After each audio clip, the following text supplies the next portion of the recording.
Imagine you're walking through an airport on a sunny summer morning. People are sipping coffee, checking departure boards, casually pulling wheeled suitcases behind them. Everything feels normal. Then, suddenly, a man bursts through the terminal doors. He's not just jogging, he's sprinting, eyes wide, breathing heavily. No luggage, no shoes. He races across the parking lot, bolts through traffic, climbs a barbed wire fence like it's not even there, and disappears into the trees. You stare in confusion. What just happened? Who was that? Was he being chased? Why didn't anyone stop him? That man was Lars Mittank, and that was the last confirmed sighting of him, ever. The final moments of Lars's life, captured on a grainy airport security camera, have been watched by millions online. They are confusing, chilling, and unforgettable. And yet, what happened before and after those 10 seconds remains one of Europe's most baffling missing person cases of the 21st century. How does a healthy 28-year-old man traveling alone in a foreign country vanish from a modern international airport on camera and leave no trace behind? Was Lars running from someone? Was he suffering a psychological breakdown? Or was he caught in something far more sinister? Let's rewind. Before he became the subject of conspiracy theories, Reddit rabbit holes, and true crime documentaries, Lars Mittank was just a regular guy. Born in Germany in 1986, Lars lived in the town of Itzehoe. He was a calm, friendly man, not particularly adventurous, but dependable. He worked as a technician, loved soccer, especially Werder Bremen, and lived with his mother. No mental health diagnoses, no history of violence, no red flags. In June 2014, Lars planned a short trip to Bulgaria with a few friends. They chose Golden Sands, a lively seaside resort on the Black Sea, known for its cheap drinks and vibrant nightlife. The trip was meant to be a break from routine, just a fun summer vacation. He arrived in Bulgaria on June 30th. For the first few days, everything was perfect. Photos show Lars smiling, drinking beer on the beach, laughing with his friends. They partied, swam, and relaxed in the sun. It was ordinary in every way, until it wasn't. One night, things took a strange turn. While out drinking at a local bar, Lars got into a heated argument. Reports vary. Some say it was about soccer. Lars proudly wore his Werder Bremen jersey, and some Bayern Munich fans didn't appreciate that. The details are fuzzy, but the fight allegedly escalated.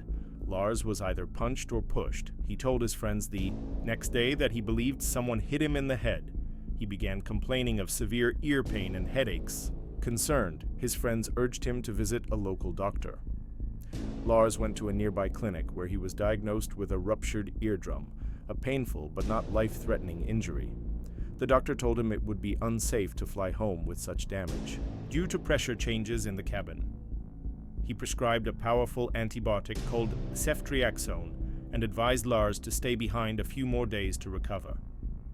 His friends offered to stay, but Lars declined.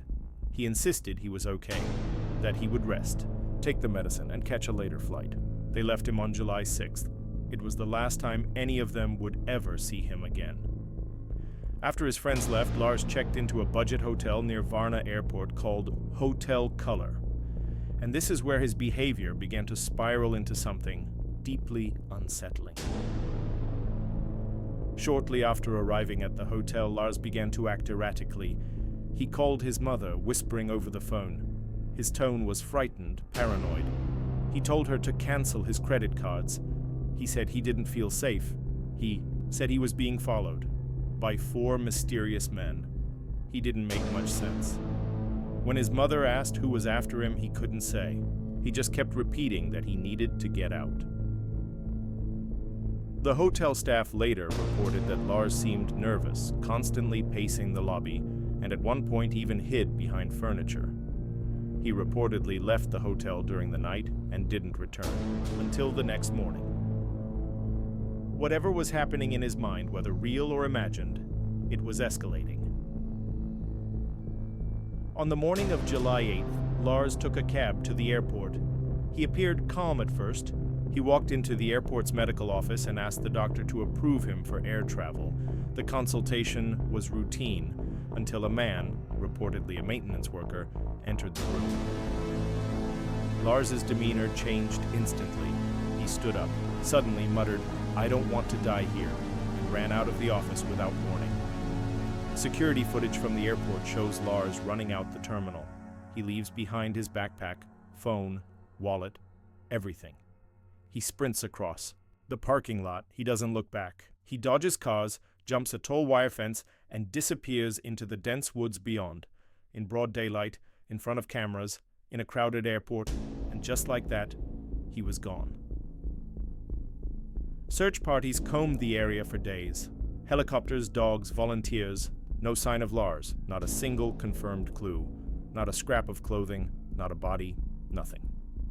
His mother flew to Bulgaria and plastered the city with missing person flyers.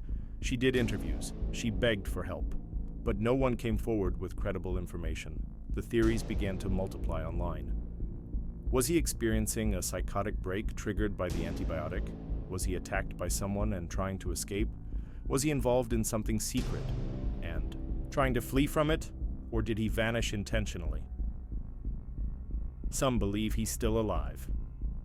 Others think he died in those woods that same day, but without evidence, it's all speculation. Let's pause and reflect. Lars Mittank wasn't a troubled man.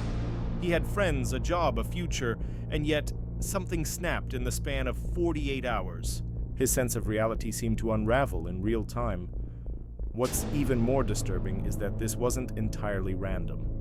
He left breadcrumbs, fearful calls to his mother, paranoia about being chased, hiding, running.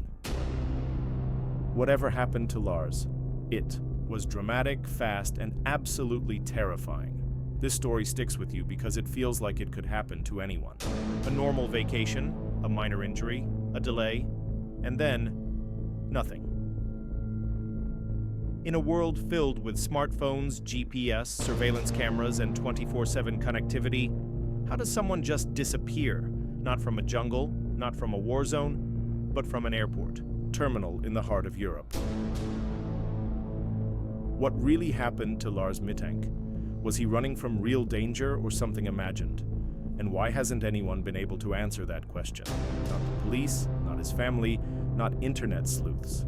In the next episode, we'll explore the chilling theories surrounding Lars's disappearance, what might have happened after he ran into the woods, and the strange clues that still haunt this case today. Don't miss it. Hit subscribe, turn on notifications, and join us as we unravel one of the internet's most disturbing unsolved mysteries. One man, one airport, one sprint into the unknown. That's the last we see of Lars Mittank on record. No goodbye, no trace. Just a blur on security footage and a series of haunting questions.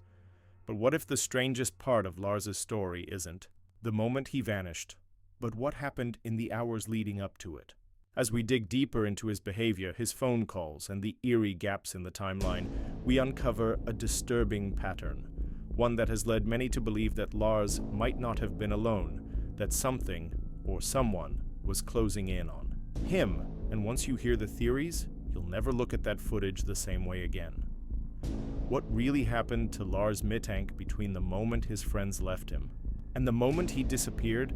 Was his fear genuine, a symptom of a breakdown, or was he being hunted by something no one has been able to explain?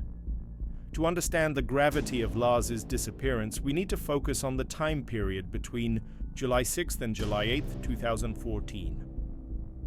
Those 48 hours when Lars was alone in Bulgaria are the darkest, most mysterious part of this case. After his friends flew back to Germany, Lars checked into Hotel Color, a no-frills budget hotel located in a quiet area of Varna. He was supposed to stay there just long enough to recover and fly home safely, but he never made that flight. And what happened inside that hotel has fueled years of speculation. Hotel staff reported strange behavior. Lars barely spoke to anyone. He wandered the halls. He seemed agitated. One receptionist said he kept peeking through windows like he was watching for someone. Most unsettling of all, at one point Lars reportedly whispered to hotel employees that he needed to hide, that someone was after him. That same night, Lars left the hotel abruptly and didn't return until the early morning hours. Where he went remains a mystery. Then came the now infamous call to his mother, Sandra Mittank. Lars whispered over the phone, telling her not to trust anyone. He begged her to cancel all his bank cards immediately. His voice was hushed, like someone might be listening. He didn't mention names. He didn't say who he feared. He just insisted that he wasn't safe. He sounded panicked and confused. Sandra tried to calm him down. She suggested he go to the German embassy or the police, but Lars refused. He didn't want attention. He wanted to escape. Fast. This was completely out of character. Lars wasn't a paranoid man. He didn't use drugs. He wasn't known for emotional instability. His friends later said they'd never seen him like this before. Now here's where things take a sharp twist. The antibiotic he was prescribed, ceftriaxone, has been linked in rare cases to neurological side effects. Some users have reported hallucinations, paranoia, confusion, even psychotic episodes. These reactions are rare, but they're documented in medical literature, especially when taken in combination with other substances like alcohol or if someone has a sensitivity to certain compounds. Could Lars have been having a drug-induced psychotic break? It's possible, but there's a problem with that theory. Even in the most extreme cases, psychosis caused by antibiotics is usually short-lived and not fatal, and it doesn't typically drive someone to vanish without a trace unless something else pushed him over the edge. One of the most common theories is that Lars suffered a sudden onset mental health crisis. It's not unheard of. Some forms of psychosis can appear in early adulthood, even in people with no prior symptoms. Stress, trauma, or even physical injury, like his ruptured eardrum, can be triggers. Could it be that Lars was having a psychotic break, fueled by anxiety, pain, and unfamiliar surroundings? Possibly.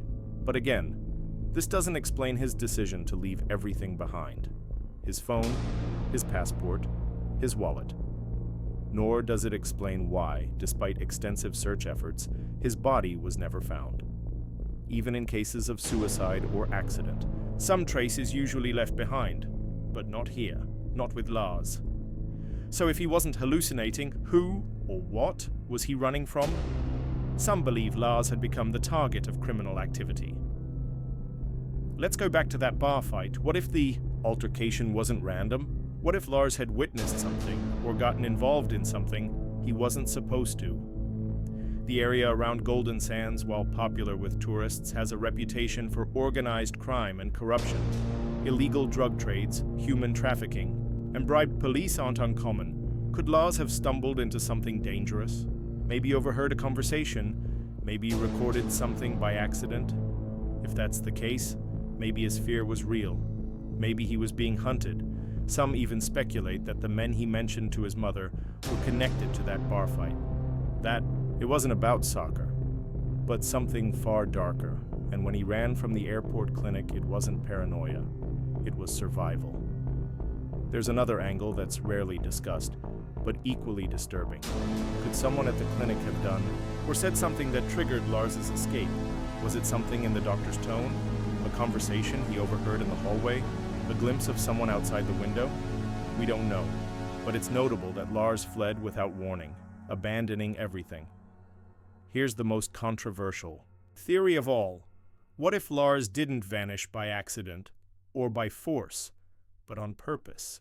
Could he have faked his own disappearance? Some point out that Lars was intelligent, resourceful, and possibly disillusioned with his life. Maybe the injury, the solitude, and the chaos of those final hours gave him the perfect opportunity to walk away, but to vanish without any money, documentation, or preparation, without contacting anyone ever again. It's not impossible, but it's incredibly difficult. And it doesn't explain why he would do it. He had no known debts, no enemies, no secret double life, and his mother refuses to believe he would abandon her like that. Let's go back to that now famous video. Look at it again, frame by frame. Lars sprints out of the airport like a man possessed. He doesn't just look scared, he looks terrified. Not confused, not delusional, but deadly serious. You don't jump a barbed wire fence barefoot unless you believe your life depends on it.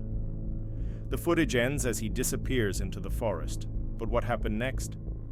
Locals claim they never saw him. The forest was searched extensively. Nothing. So either Lars died in that forest and his body was never found, a nearly impossible scenario given the scale of the search, or he found a way to disappear, or was helped to disappear by someone else. It's also worth noting the eerie symbolism of where Lars vanished. Airports are transitional spaces, places between destinations. In a way, it's as if he was trapped in the ultimate limbo, caught between one life and whatever came next. Here's what makes the Lars Mittank case so chilling. Every theory makes sense, and none of them do. It's the perfect mystery. Too many strange details to ignore, too few facts to solve. Was it a mental breakdown? A drug reaction? An organized crime hit? A voluntary vanishing? Or is the truth something even more bizarre? Something we can't even imagine? Every answer only leads to more questions, and that's why the world can't let go of this case. Because we all see a little of ourselves in Lars, a young man far from home, overwhelmed, maybe in trouble, and desperate to survive. In our next episode, we'll explore the digital aftershocks of Lars's disappearance, the online investigations, deep dives, anonymous tips, and the internet's obsession with this case. We'll also look at how his mother has never stopped searching, and the eerie rumors that Lars may have been seen years later. So if you haven't already, hit that subscribe button, tap the bell icon, and stay with us, because this mystery, it's far from over. The footage of Lars Mittank running from the Varna airport is just 17 seconds long, but it's been watched millions of times.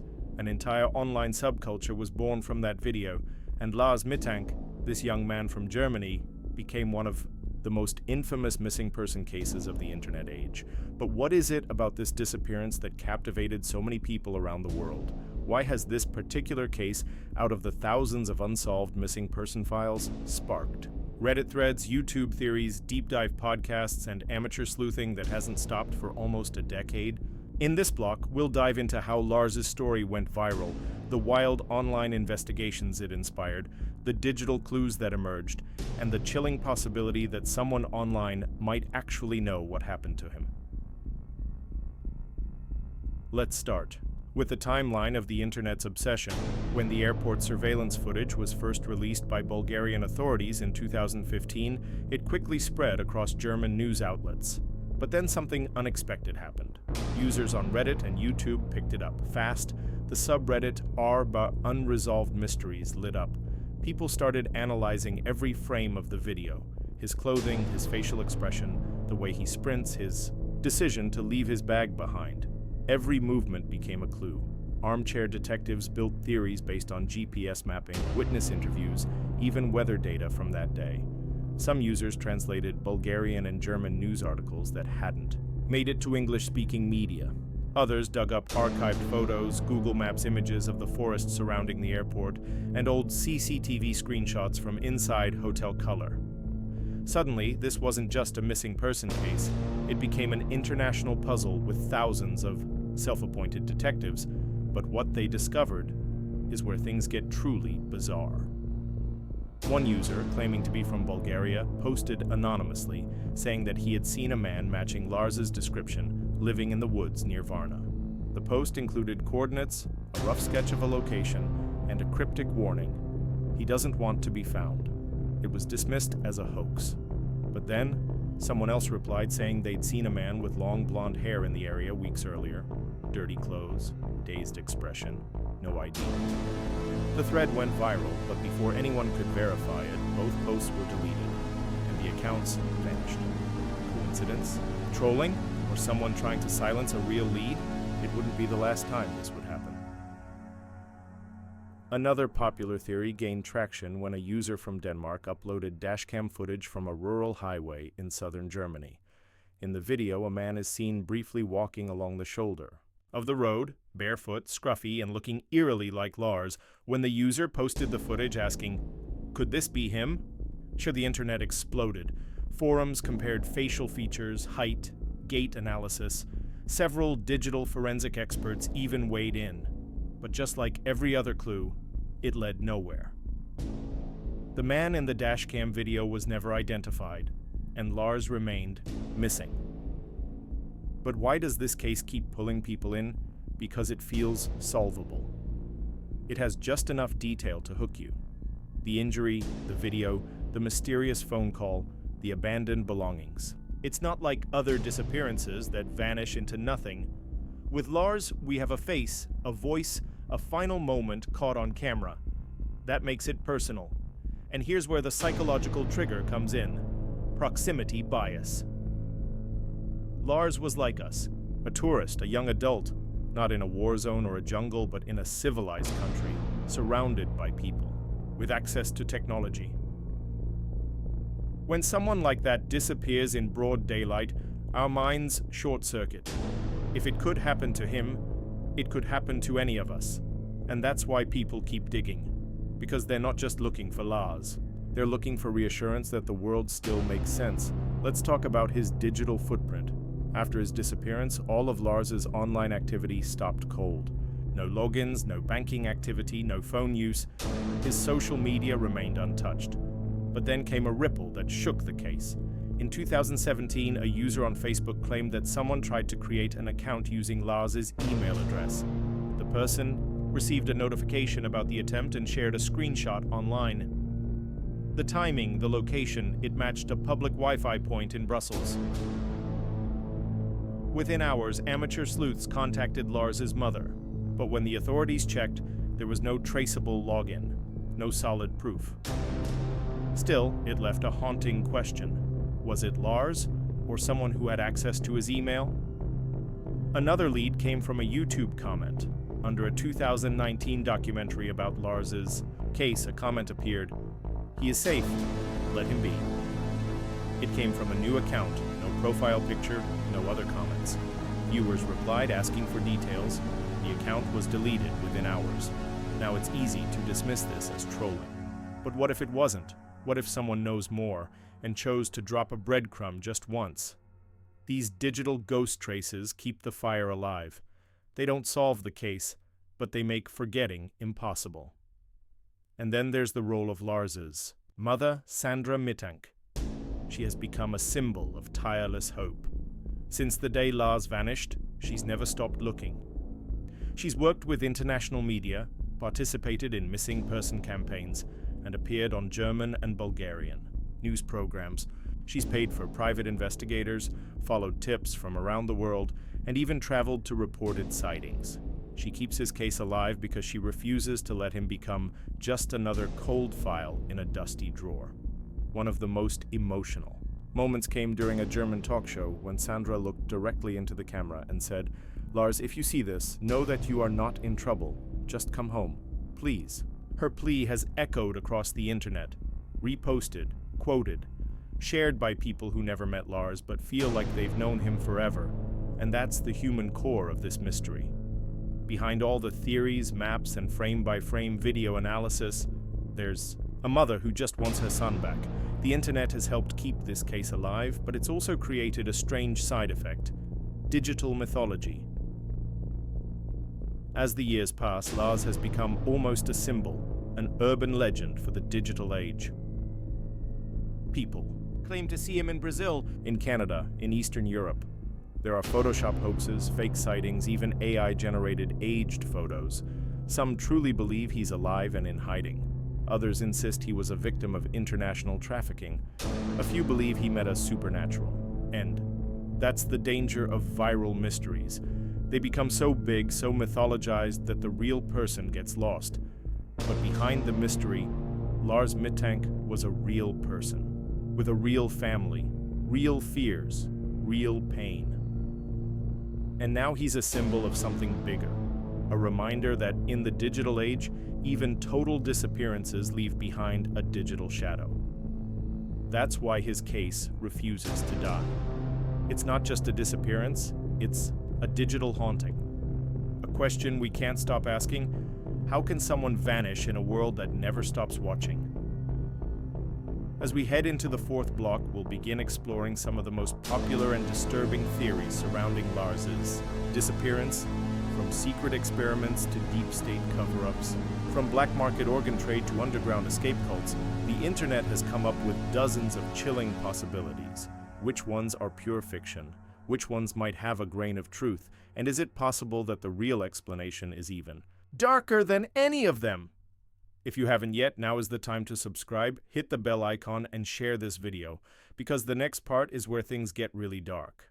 And if Lars is out there, maybe, just maybe, someone watching will recognize him. What if the truth about Lars Mittank's disappearance is more terrifying than anyone could imagine? Since that haunting moment in 2014 when Lars was seen sprinting out of Varna airport and vanishing into thin air, theories have emerged. Some logical, others disturbingly dark. But one question lingers above them all. Could one of these theories actually be true? Let's explore the most discussed and spine-chilling explanations that have kept this mystery alive. These aren't just internet conspiracies, they're possibilities that challenge how we understand safety, identity, and the hidden dangers of the world we live in. Theory 1. Paranoid psychosis. Let's start with what many consider the most rational theory. Lars suffered a psychological break, likely paranoid psychosis triggered by a combination of stress, injury, and possibly drug interaction. Psychiatrists and behavioral analysts have dissected his airport footage. They point to his erratic behavior, fearfulness, and incoherent statements like, "I don't want to die here," as signs of acute psychosis. His mother confirmed he had never experienced mental illness before, but sudden onset psychosis can be triggered by head trauma, which he had, or even medication side effects. He had reportedly taken cefuroxime, an antibiotic, after injuring his ear. In rare cases, this drug can cause neuropsychiatric reactions, hallucinations, anxiety, and paranoia. So could this have pushed Lars into a state of psychotic delusion? Did he believe someone was after him when there was no one at all? This theory is compelling because it explains the behavior without invoking anything supernatural or conspiratorial. But even if he did suffer a break, where did he go? Psychosis doesn't erase a person, it doesn't hide them for a decade. Theory 2, foul play, human trafficking, or organ harvesting. Now we enter darker territory. One theory suggests Lars became a target of organized crime. Bulgaria, while a beautiful country, has regions with high levels of corruption and underground criminal networks. It's a known route for human trafficking and illegal organ trade. Think about it. A lone tourist, separated from friends, vulnerable and disoriented, wandering near an international airport. To a predator, Lars would have been an ideal target. Some believe that Lars never made it far from the airport, that someone, possibly in uniform, lured him into a vehicle under false pretenses, that he was taken and silenced. The theory gains traction from the lack of physical evidence. No body, no belongings, no confirmed sightings. It's as if he was erased, which aligns with how organized operations work. Clean, fast, undetectable. Some online theorists even point to Lars saying, "They want to kill me," as a possible moment of clear awareness, not paranoia. Was he already being followed before reaching the airport? This theory, while grim, taps into one of our deepest fears, that ordinary people can disappear into extraordinary horror, and the system isn't capable or willing to stop it. Theory 3. Involvement in illegal activities. Another possibility. Lars got caught up in something illegal during his trip. He was with friends on a budget trip to Bulgaria, a country with a well-known party scene, especially in coastal towns like Varna. Some suggest Lars may have unknowingly gotten involved with the wrong people, perhaps through drugs, a shady deal, or even witnessing something he shouldn't have. Could he have been threatened, or realized he was being watched? His sudden fear and isolation from his group might have been a reaction to an escalating threat. When he refused to fly home and insisted on staying alone at Hotel Color, was it to lay low? Did he discover something that made him believe he'd be killed if he boarded that flight? If true, this theory suggests Lars wasn't running from nothing, he was running from someone. But again, no proof, only questions. Theory 4. Covert government or military involvement. This theory pushes us into the realm of deep state speculation. Some believe Lars was caught up in something much larger than himself, a government experiment, intelligence operation, or military program. It sounds far-fetched until you realize how often mental health, drug trials, and secret surveillance intersect in history. A small group of theorists suggest that Lars's behavior could be linked to some experimental testing, possibly neurological or pharmaceutical. Bulgaria has had past controversies involving unethical experiments, and some believe Lars may have been an unwilling subject or stumbled upon something he wasn't supposed to see. It's also suspicious that after disappearing in such a public place, with surveillance cameras everywhere, there were no usable leads, no confirmed footage beyond that one exit. Was the footage erased? Was the investigation stonewalled? It wouldn't be the first time authorities had hidden the truth for the sake of national security or political convenience. Theory 5. Escape from society. Voluntary disappearance.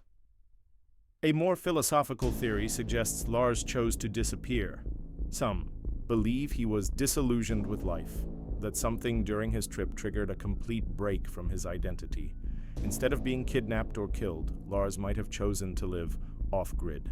This theory gained momentum after several alleged sightings of a German man living in the woods near the Bulgarian coast.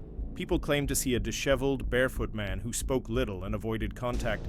If this is Lars, it means he's alive but has no intention of being found. Why would someone do that? Sometimes people run not from danger, but from themselves, from society, from a world that feels too loud, too complex, too artificial. It's a romantic theory, even poetic, but it leaves his loved ones in endless suffering. Climax. The thread that unravels everything? Here's the theory that breaks all. The others. A user on a lesser-known forum once posted something strange. What if Lars never left the airport grounds? According to this theory, Lars ran, but never actually escaped. Some believe there are blind spots in Varna Airport's perimeter, areas not covered by security cameras, dense woods, drainage tunnels, abandoned buildings nearby. What if Lars hid in one of them? A few days later, a foul smell was reported near a service area of the airport, but no search was conducted. A local worker said he thought it was a dead animal. Could the body have decomposed unnoticed? Is it possible the answer was always right there, meters from the runway? This theory hits the hardest, because it suggests we may have spent years chasing shadows when the truth was buried just beneath our feet. Reflection. Why we keep searching. All of these theories share one thing. They highlight how vulnerable we all are. Lars was not a criminal, not a fugitive, just a 28-year-old man on vacation. And yet, he disappeared completely. We search for answers because we want closure, not just for his family, but for ourselves. Because if something this unthinkable could happen to someone like Lars, it could happen to anyone. That's why this case endures. Not because of the theories, but because of the void they try to fill. And maybe that's the scariest part of all, not knowing which theory is true, or if any of them are. If you've been captivated by this story, help us keep Lars's name alive. Like this video, share it with someone, and subscribe to the channel for more real-life mysteries that deserve to be solved. And most importantly, if you know anything, say something. Even the smallest detail could be the missing piece in a puzzle that's haunted the world for over a decade.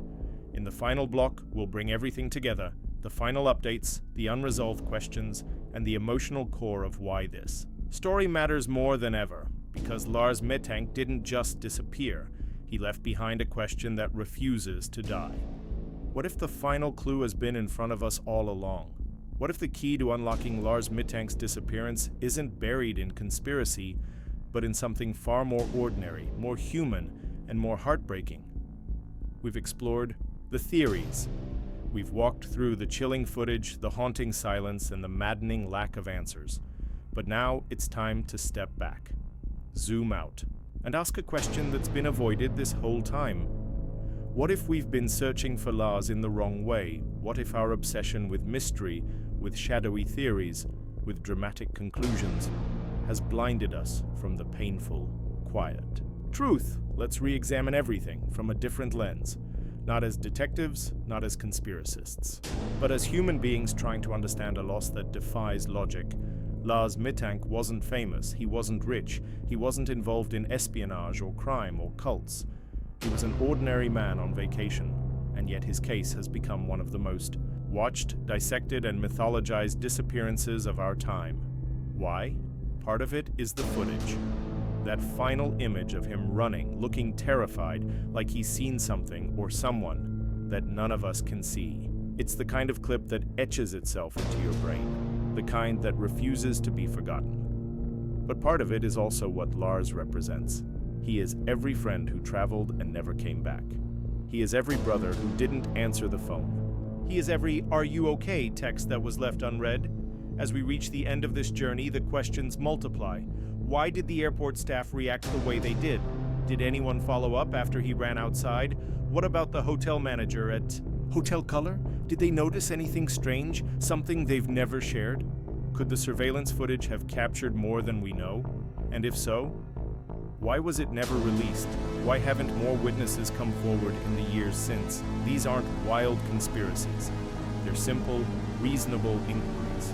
And yet, no answers. Sometimes it almost feels like people don't want the truth, because truth is messy, incomplete, unsatisfying. It's easier to believe in something clean and absolute, like an abduction or a cover-up, or a sinister organization erasing people without a trace. But what if the truth is simpler? What if Lars had a mental break, got lost in the woods, and succumbed to exposure without anyone noticing? What if his story is just ordinary tragedy? But that's the thing about this case. Even the most mundane explanation raises extraordinary questions. How can a person vanish in broad daylight in a highly trafficked area surrounded by surveillance? How can no body, no clothing, no phone, no trace, nothing be found in a decade? And how can an entire system, airport staff, police, international investigators, fail so utterly? You see, the deeper you go, the more reality starts to look like fiction. And that's the emotional peak of this story. It's not just the fear of what happened to Lars, it's the fear that what happened to him could happen to anyone, and that the world would respond with silence. That's what haunts people. Not the darkness, but the emptiness. So what can we learn from the disappearance of Lars Mittank? We can learn that no matter how safe we think we are, no one is truly immune from chaos. We can learn that people in crisis don't always look like they need help. Sometimes they check into hotels. Sometimes they text their mothers. Sometimes they smile in selfies before vanishing forever. We can learn that mysteries aren't just puzzles to solve. They're stories of real people, with real families, with pain that doesn't go viral, and most of all, we can learn that silence is not closure. The world moved on. The news cycle changed. People stopped asking, but his mother never did. His friends never did, and neither should we. Not because we crave drama, but because Lars was human, and humans don't just disappear. If you followed this journey all the way through, if Lars's story moved you, shook you, or stayed with you, then don't let it stop here. Share this video, comment your theory, respectfully. Most importantly, subscribe to the channel for more deep dives into the real stories that deserve more than just a headline. This channel is not about chasing views, it's about remembering the forgotten and giving voice to those who can't speak for themselves. Because if something like this happened to someone you loved, you'd want the world to keep asking questions too. 10 years ago, Lars Mittank walked into an airport and never walked out. But he left something behind. Not a suitcase, not a passport, but a mystery that refuses to fade. And maybe that's what matters most. Not the theory that fits best, not the ending we wish were true, but the fact that we're still asking, still wondering, still caring. Because sometimes the most powerful thing we can do is not forget.